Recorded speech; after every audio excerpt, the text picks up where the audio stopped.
Have you ever noticed how the anticipation of like a vacation you've been planning for months or, a first date with someone you really like, Oh, absolutely. or honestly, even just a package arriving in the mail is almost always more potent, more electric than the thing actually is once you have it? It's that difference between Christmas Eve and Christmas afternoon. Yes, exactly. One is full of this vibrating charge and the other is just having stuff. It is a nearly universal experience. We all feel it, but we rarely stop to ask why. Why is our brain wired that way? Why is the almost so much more powerful than the arrival? Exactly. And that right there is the mission of today's deep dive. We're trying to get under the hood of human experience. Mechanics of the soul. Mechanics of the soul, yeah. Specifically how we process wanting versus being. And to do that, we've got a fascinating stack of notes that pulls from two very different, very heavy-hitting philosophical frameworks. It's an unusual pairing, I'll admit. On one side of the table, we're digging into the nature of Eros, romantic desire, and the argument that it actually requires a barrier to exist. And on the other side, we're pivoting to a re-examination of gender, but not the modern argumentative version we see all over the place. We're looking at it through the ancient lens of yin and yang. Specifically through a metaphor about a mountain. Yeah, that completely changes how you understand opposites. And it sounds like two different worlds, love and gender. But as we went through the source material, the connection became undeniable. What was it? Both frameworks are really asking us to look at the relationship between absence and presence, between shadow and light. Okay, so let's get into it. I want to start with the philosophy of desire. The sources here are drawing heavily on Anne Carson's literary theory. Right. This is based largely on concepts found in Eros the Bittersweet. So her analysis of Sappho and novels like Romeo and Juliet. And the text starts with a definition of Eros that is intense. It's not love in the sense of, a domestic partnership. Not at all. It describes it as aching, passionate longing. It's that gut-wrenching pull where you feel like you might actually die if you don't touch the other person. Precisely. It's a very specific biological and psychological state. And this is where it gets really interesting. The source material lays down a fundamental rule that is a little counterintuitive. Desire is derived from lack. Derived from lack. Okay, let's unpack that. Because usually we think we desire someone because of their presence. Sure. Because they're beautiful or funny or smart. We think it's about them. Well, those are the triggers, sure. They spark the interest. Right. But the mechanic of the desire, the engine that makes it run, is the fact that they are missing. You can't desire what you already have. You cannot desire what you already fully possess. If you have it, you enjoy it, you love it maybe, but you don't yearn for it. For that specific frequency of desire to exist, there must be a separation between the lover and the beloved. Yeah, well, it's logically sound, but it's also a bit bleak, isn't it? It is. It implies that satisfaction is the death of desire. It kind of ruins the fairy tale. In the context of Eros, yes, it absolutely does. And that leads us to Anne Carson's concept of the third thing. Okay. This is crucial for understanding why our relationships and our stories about them feel so complicated. The third thing. I loved this part of the reading. So usually we visualize romance as a straight line. Me and you, 2 points. Correct. But Carson argues that geometry is wrong.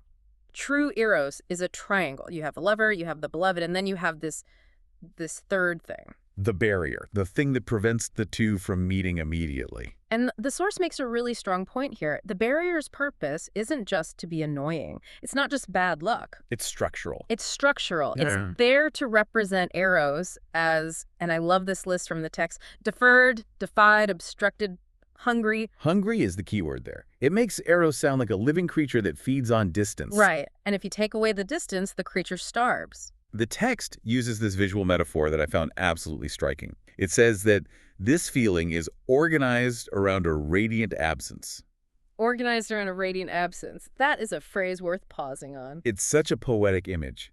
So the center of the feeling isn't the person? No. It's the empty space where the person should be. And that empty space glows. It has heat. That's the aha moment. That glow is the Eros. We often mistake the glow for the person. We think, oh, this person makes me feel alive. But the source is suggesting, no, the distance from that person, the lack of that person, is what's making you feel alive. Without the absence, there is no radiance. This has huge implications for storytelling. I mean, the source mentions romance novels specifically, calling the barrier in fiction a ruse. A ruse, exactly. Think about any romance novel or rom-com you've ever seen. There's always a reason they can't be together. Always. He's a vampire, she's human, their families are at war. He's proud, she's prejudiced, he's her boss, he's engaged to someone else. Or the modern version, he lives in New York, she lives in London. Yeah. Or they're just stuck in a massive miscommunication, where if they just sent one clear text message, the movie would be over in 10 minutes. Exactly. That is the barrier. That is the third thing. And the source argues that this is structurally necessary because the narrative, the story itself, is sustained by desire. And as we established, desire is sustained by separation. So, yeah. If you take away the separation, You end the desire. And if you end the desire, you end the story. which explains why every romance novel ends at the wedding. Or right when they finally kiss. The book literally stops. The screen fades to black. It has to. Because what comes next is life. It's not Eros anymore. You know, I've always felt a little cheated by that. I want to see the sequel. Show me them doing taxes. But see, that's a different genre. That's a different kind of love. That's companionship or partnership. It isn't Eros. Right.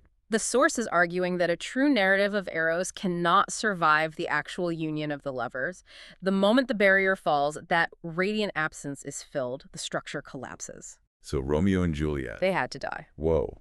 Okay. Say more about that. Well, think about it. Shakespeare wasn't just writing a tragedy to be sad. He was writing the ultimate story of Eros. Oh, yeah? For the desire to remain infinite, the barrier had to become infinite. Death.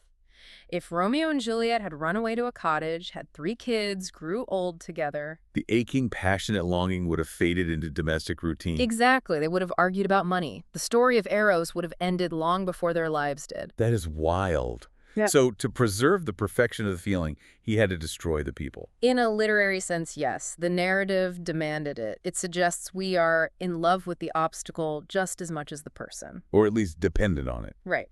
Dependent on the obstacle to feel that specific intensity of aliveness. Okay, so we have this idea of the duality of lovers. They have to be 2 separate entities kept apart by a barrier to keep that spark alive. I want to shift gears now because the second text we're looking at takes this whole idea of two-ness and turns it completely on its head. It does. We're moving from the duality of desire to the duality of identity. Specifically, gender. And the source starts with a pretty heavy critique of how we currently talk about it. It feels like every day there's a new battle line drawn. Right. The text suggests that a lot of our modern discourse, whether it's people asking how many genders are there, Or people shouting slogans like, there are only 2 genders. Exactly. Or even arguing that gender is a spectrum. The source claims all of these viewpoints are actually symptomatic of a misunderstanding of what duality actually is. That's a bold claim, to say everyone left, right, and center is arguing about the wrong thing. Essentially, yes. To understand why, we have to go back to the ancient philosophy of yin and yang. Now, most people see the yin and yang symbol and just think opposites. Man, woman, hot, cold. It's become a bit of a cliche, sure, but the source clarifies the literal meaning. Yin and yang literally refer to the dark side and the light side. Okay. Dark side and light side. Not like in the movies. No, not like that. Think geography. It refers to the dark side and the light side of a mountain. The mountain analogy. This is the part of the reading that really stopped me in my tracks. It's so simple, but it reframes everything. It's a profound image. The text says, there are 2 genders in the sense that there are 2 sides of a mountain, the sunny side and the shady side. Okay, so let's visualize this. You have a mountain. The sun's hitting the eastern face. That's the sunny side, yang. The western face is in shadow. That's the shady side, yin.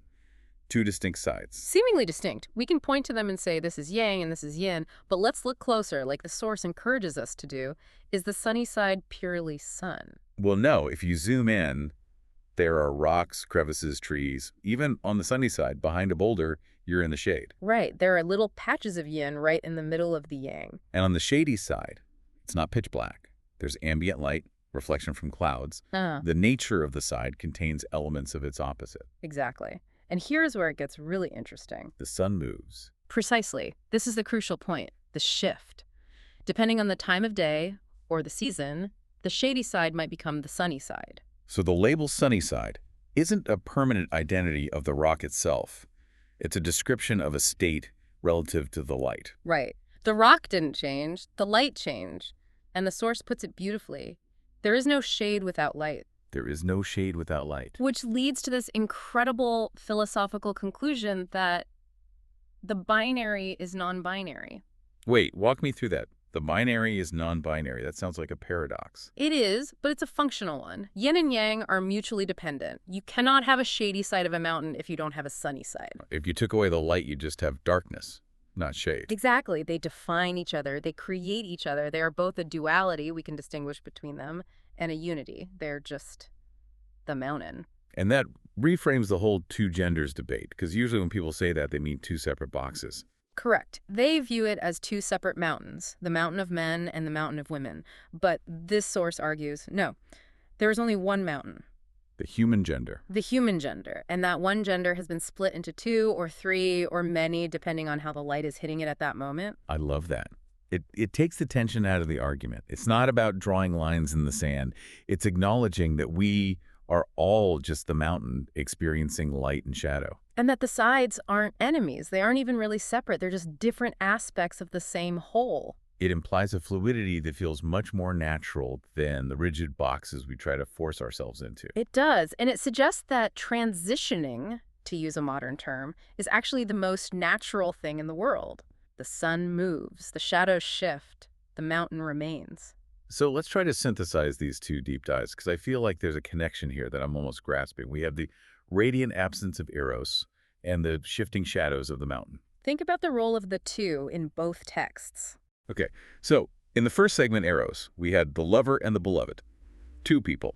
And for the story to work, those two people must remain separate. They require a barrier. The energy comes from the distance between them. Right, if they merge, the Eros dies, the story ends. Separation is the fuel. Exactly. But now look at the second segment, gender. The sunny side and the shady side.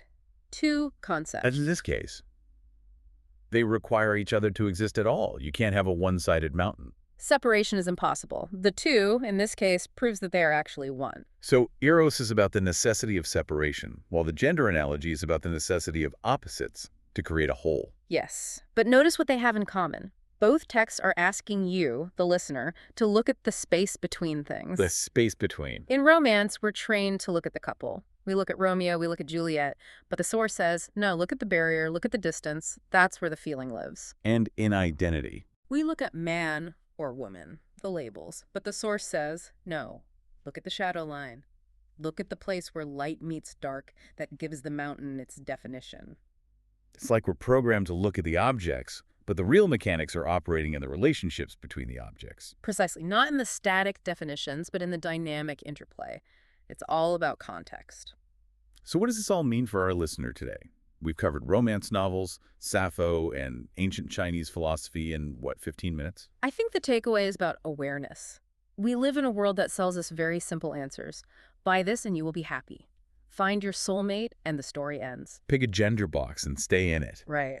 Simple answers, happy endings, clear categories. We love them. But these sources suggest the human experience is much more about navigating the complexities, understanding that the happy ending of union might actually kill the desire you enjoy. It helps us navigate a world obsessed with binaries, success, failure, single married, male, female. And it reminds us that those binaries are usually just a surface-level understanding of a much deeper unity. I really like the idea of the radiant absence, though.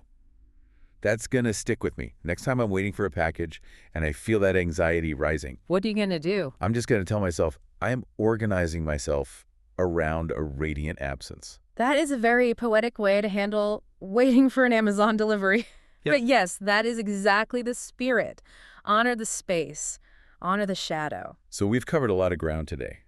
From the structural ruse that keeps lovers apart to the sun shifting over the mountain. It's been a journey from the lack that drives us to the unity that defines us. And as we wrap up, I want to leave you, the listener, with a final thought to mull over. It's something that kind of popped into my head while we were comparing these two texts. Pray for it.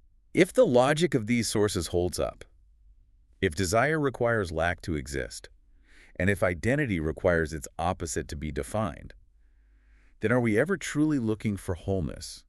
Or is the human experience defined specifically by being incomplete? That is the question. Perhaps the incompleteness isn't a bug. Maybe it's the feature. Thanks for diving deep with us today. We'll see you next time.